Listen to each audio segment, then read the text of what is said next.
اندونيسيا التقدم. اولي اولي اولي بالشبكه وحسبت إغارة الصيني ويحرك شنبات شكل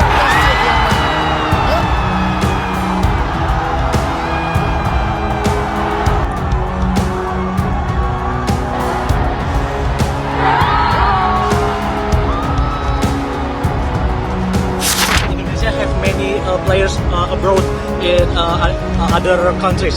How you think about the teams? To hear you. Many players play abroad, other league.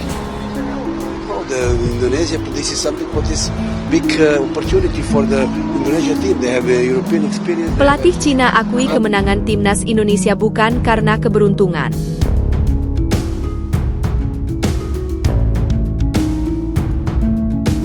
Semua pemain naturalisasi main di klub. Dia cari apa? Cari apa? Uang. Kalau hari ini dia ingin cari nama, cari pengalaman, cari jam terbang. Nah itu value tersendiri buat mereka di Eropa, tapi bukan kita yang biayain. PSSI dikabarkan akan menambah pemain naturalisasi untuk perkuat lini depan dan tengah timnas Indonesia.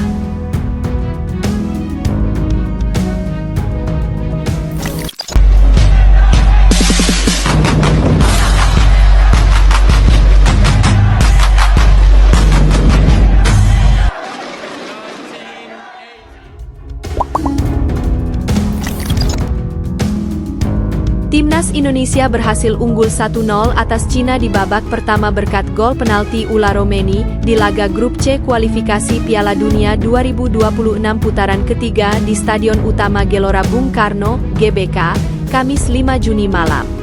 Di menit kedua Indonesia langsung meneror gawang Cina melalui tembakan keras Ricky Kambuaya dari luar kotak penalti. Namun tembakannya masih sedikit melenceng ke sisi kiri gawang Cina. Pada menit keempat Cina mengancam gawang Indonesia melalui tembakan keras Wang Yudong. Namun tembakannya masih melenceng jauh di sisi kanan gawang Indonesia. Di 15 menit pertama pertandingan berlangsung ketat dan panas dengan beberapa kali terjadi friksi antar pemain Indonesia dan Cina. Pada menit ke-20 Egy Maulana Fikri mencoba menjadi otak serangan Indonesia. Umpan terobosan Egy mengarah tepat kepada Yakob Sayuri. Namun sontekan Sayuri kepada Ricky Kambuaya bisa dipotong bek Cina. Di menit ke-21 Indonesia kembali mengancam gawang Cina lewat tembakan Ula Romeni. Namun tembakan Ula masih sedikit melenceng di sisi kanan gawang Cina. Menit ke-22 Cina mengancam gawang Indonesia lewat sundulan Han Pengfei lewat situasi sepak pojok. Namun sundulan Pengfei masih melambung di atas mistar gawang Indonesia. Pada menit ke-25 skema indah dimainkan lewat umpan direct dari Tom Haye kepada Ula Romeni. Lewat tembakan first time Ula Romeni mengancam gawang Cina. Sayangnya, tembakan Ula masih melambung di atas mistar gawang Cina. Menit ke-28 umpan 1-2 Egy dan Ula Romeni kembali menciptakan peluang untuk Indonesia. Namun sontekan Ula masih mengarah tepat ke penjaga gawang Cina. Pada menit ke-30 Cina mencoba melakukan tembakan spekulasi melalui Zhang Yuning.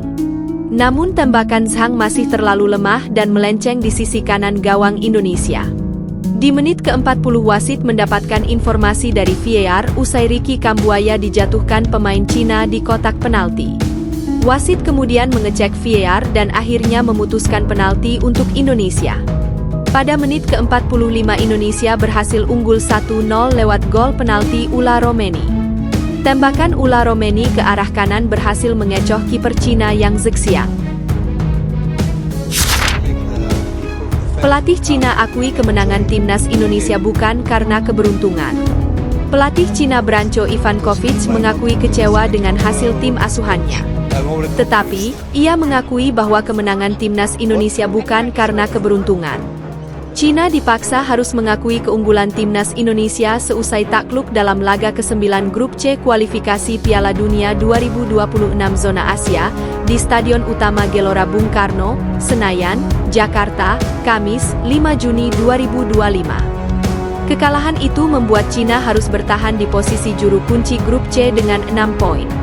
Setelah menelan kekalahan dari timnas Indonesia, Branko Ivankovic mengaku kecewa dengan hasil yang didapatkan timnya.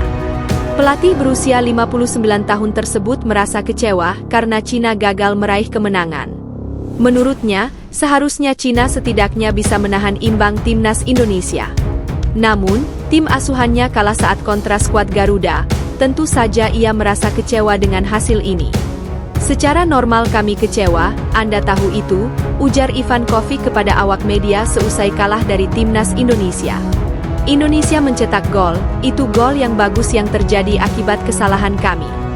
Setelah itu, kami juga menciptakan beberapa peluang, dan Indonesia punya 1 atau 2 peluang lagi," ucapnya. "Saya pikir di babak pertama Indonesia sedikit lebih baik dari kami. Babak kedua, kami sedikit lebih baik dan mungkin hasil imbang adalah hasil yang paling adil. Tapi yang terjadi sudah terjadi. Saya hanya bisa mengatakan selamat untuk Indonesia." Saat ditanya lebih lanjut terkait perbedaan laga perdana dan leg kedua ini, apakah timnas Indonesia lebih baik? Pasalnya, dalam leg pertama timnas Indonesia harus menerima keunggulan Cina 2-1. Walaupun dalam laga tersebut diwarnai kontroversi, tetapi saat ditanyakan perbedaan dalam dua laga ini, apakah timnas Indonesia lebih baik dalam pertandingan kali ini? Ivan Kovic mengaku bahwa ia tak berpikir timnas Indonesia lebih baik dari laga sebelumnya. Tidak. Saya tidak berpikir begitu. Saya pikir Indonesia punya pemain bagus, tim yang bagus, dan pelatih yang bagus," katanya. Tapi di Cina pertandingan berjalan seimbang, di sini juga seimbang, hanya saja Indonesia beruntung mencetak gol, dan saya ucapkan selamat untuk mereka, ungkapnya. Namun, saat ditanya apakah menurutnya timnas Indonesia hanya beruntung dalam laga kali ini, pelatih Cina tersebut mengakui bahwa timnas Indonesia menang dari Cina bukan karena beruntung. Pasalnya, pemain Cina juga melakukan beberapa kesalahan, sehingga gol pun tercipta. Untuk itu, Branko Ivan Kovic menilai bahwa timnas Indonesia berjuang dengan apik hingga akhir. Untuk itu, mereka layak meraih kemenangan dalam laga ini dan pelatih Cina pun mengucapkan selamat kepada Jai Itzes dan kawan-kawan. Tidak. Kita tidak bisa mengatakan beruntung, tegas Ivan Kovic. Dalam sepak bola, Anda tahu, keberuntungan memang dibutuhkan. Dalam sepak bola, Anda mendapatkan apa yang pantas Anda dapatkan. Mereka berjuang untuk menang, jadi selamat untuk mereka, tuturnya.